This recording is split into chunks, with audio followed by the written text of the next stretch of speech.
luangkan waktu yang terbaik untuk mendengarkan dia. Penting bagi seorang ibu, sebagai seorang istri untuk mendengar suara Tuhan. Sehingga bisa memberikan masukan yang baik kepada suami dan anak-anak.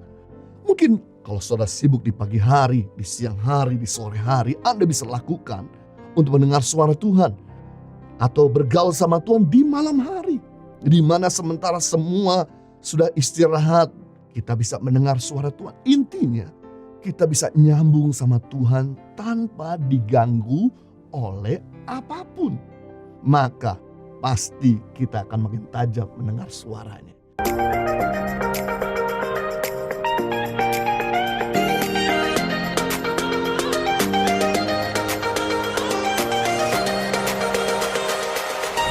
Baik, kita siapkan hati kita untuk mendengarkan firman Tuhan. Kalau kita semua senang dengan sebuah judul khotbah, khotbah saya dengan tema penghalang mendengar suara Tuhan. Kerinduan Tuhan adalah berbicara kepada kita seperti layaknya seorang ayah berbicara kepada anaknya. Seorang sahabat berbicara kepada temannya untuk menuntun, menghibur, memperbaiki kesalahan, menguatkan, bahkan memberdaya kita sehingga kita menjadi anak yang lebih baik. Suara Tuhan diberikan pada kita, disampaikan pada kita bukan untuk keuntungan Tuhan, tapi untuk keuntungan kita. Anda mau lakukan perkataan Tuhan, Anda tidak mau mendengarkan suara Tuhan, Tuhan tidak pernah rugi sama sekali. Yang rugi kita kalau kita tidak melakukan firman-Nya. Sama ketika kita memberi perintah kepada anak kecil, bahwa perintah itu diberikan untuk keuntungan si anak.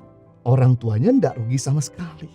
Tapi kalau anak itu tidak mau melakukan, maka anak itu akan dirugikan. Sebagai contoh, kalau kita memberi perintah kepada anak itu untuk sikat gigi, maka itu akan menolong anak supaya gak sakit gigi. Supaya anak tersebut mulutnya juga tidak bau. Supaya anak tersebut bisa sehat.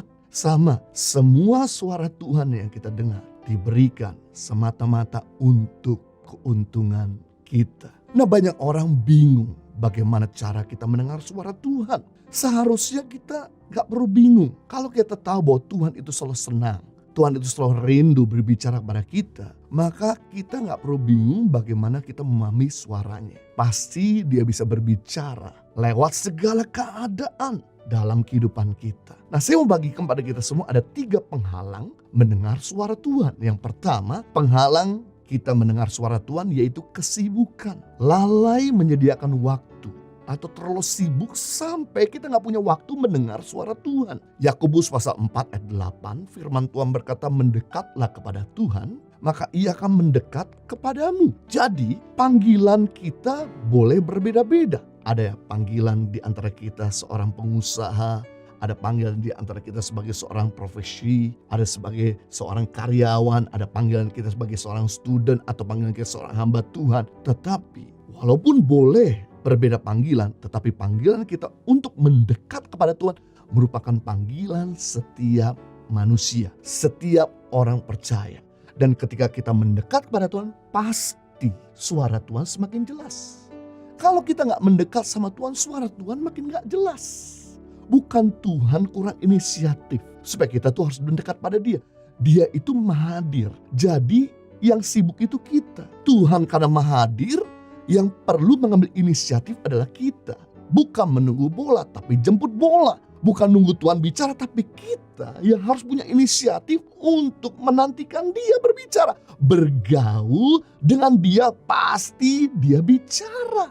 Dia bukan Tuhan yang bisu. Dia adalah Tuhan yang penuh dengan hikmat. Dia adalah Tuhan yang mau berbicara segala sesuatu yang ada di isi hatinya.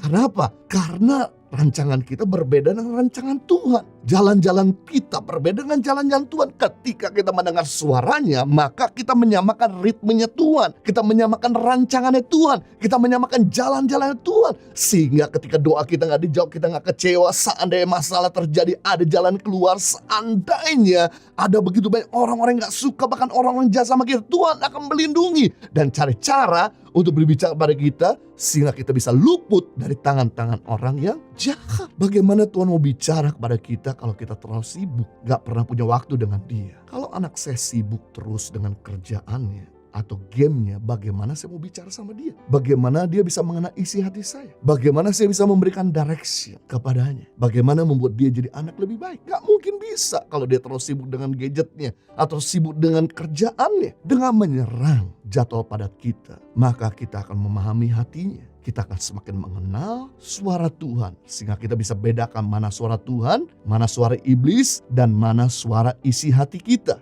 Jadwal untuk mendengar suara Tuhan itu harus difikskan, ditetapkan. Atau kita harus disiplinkan supaya jadi habit, supaya jadi kebiasaan. Karena telinga kita ini perlu dilatih. Sehingga kita makin memahami suara Tuhan dan bukan suara Tuhan. Kalau kita sering dengar suara Tuhan yang asli, maka ketika kita mendengar suara yang bukan dari Tuhan, kita mulai mengerti. Sama ketika kita biasa memegang uang yang asli, bertahun-tahun kita selalu pegang uang yang asli, begitu kita pegang uang yang palsu, kita langsung memahami. Hal yang sama ketika kita melatih atau mendisiplinkan diri kita setiap hari mendengar suara Tuhan, maka kita bisa memahami mana yang bukan suara Tuhan, mana yang suara Tuhan, mana yang suara isi hati kita dan mana suara Tuhan, mana yang suara iblis dan mana suara Tuhan. Kita akan makin tajam. Dan waktu yang terbaik untuk kita bisa mendengar suara Tuhan yaitu di pagi hari, sebelum hati kita mulai terganggu. Sebelum pikiran kita dipenuhi oleh berbagai macam hal. Sebelum kita mendengar suara-suara sumbang lainnya. Kita perlu untuk diisi oleh suaranya di pagi hari. Luangkan waktu saja 3-5 menit. Sebelum kita turun dari ranjang. Kita mulai menantikan Tuhan. Kita mulai bicara sama Tuhan. Kita mulai izinkan untuk dengar suara Tuhan. Jangan sibuk ngomong terus. Kita kebanyakan permintaan sampai-sampai kita gak izinkan untuk Tuhan bicara. Makanya kita kenapa sampai hari ini masih sulit, masih struggling mendengar suara Tuhan. Walaupun kita udah bertahun-tahun jadi anaknya. Sungguh ironis sekali bertahun-tahun kita jadi pelayan Tuhan, menjadi hamba Tuhan, menjadi anak Tuhan. Tapi sampai sekarang masih kesulitan mendengar suara Tuhan. Yesus lakukan. Sesibuk-sibuknya dia pelayanan, bekerja dan melakukan aktivitas, dia selalu punya jadwal khusus di pagi hari. Dalam Markus 1:35 pagi-pagi benar, waktu hari masih gelap ia bangun dan pergi keluar. Ia pergi ke tempat sunyi dan berdoa. Di sana Yesus bangun gak tidur lagi. Yesus bangun langsung pergi keluar, mencari tempat yang sunyi untuk bisa dengar suaranya. Suara Bapa di surga. Makanya karena Yesus selalu mencari suara Bapa di surga, setiap pagi menjadi satu kebiasaan, maka yang terjadi gak heran. Pengajaran selalu baru, mujizat yang selalu nyata, doanya selalu dijawab oleh Bapa di surga, energinya selalu besar, kesehatannya selalu prima. Sesibuk-sibuknya Yesus pelayanan di hari sebelumnya, kurang tidur, dia selalu punya waktu sama Bapa di surga. Sesibuk-sibuknya jadwal di pagi hari, di sepanjang hari itu dia selalu punya waktu sama Bapa di surga. Hal inilah yang membuat Yesus tidak pernah melakukan kesalahan. Karena dia selalu menantikan suaranya. Dia melakukan apa yang Bapa katakan dan Bapa kerjakan. Jika kita sibuk di pagi hari, oke, cari waktu terbaik di mana kita bisa konsentrasi untuk mendengarkan suara Tuhan, firman Tuhan. Mungkin bagi seorang ibu-ibu waktu yang terbaik ada di siang hari. Sementara anak-anak sedang sekolah, sementara suami sedang bekerja, ada waktu yang terbaik di siang hari. Lakukan dengan sebaik mungkin. Tolong sebentar jangan diganggu oleh kesibukan kita chatting atau kesibukan kita beraktivitas. Luangkan waktu yang terbaik untuk mendengarkan dia. Penting bagi seorang ibu sebagai seorang istri untuk mendengar suara Tuhan. Sehingga bisa memberikan masukan yang baik kepada suami dan anak-anak. Mungkin kalau saudara sibuk di pagi hari, di siang hari, di sore hari, Anda bisa lakukan untuk mendengar suara Tuhan. Atau bergaul sama Tuhan di malam hari. Di mana sementara semua sudah istirahat, kita bisa mendengar suara Tuhan. Intinya kita bisa nyambung sama Tuhan tanpa diganggu oleh apapun. Maka pasti kita akan makin tajam mendengar suaranya.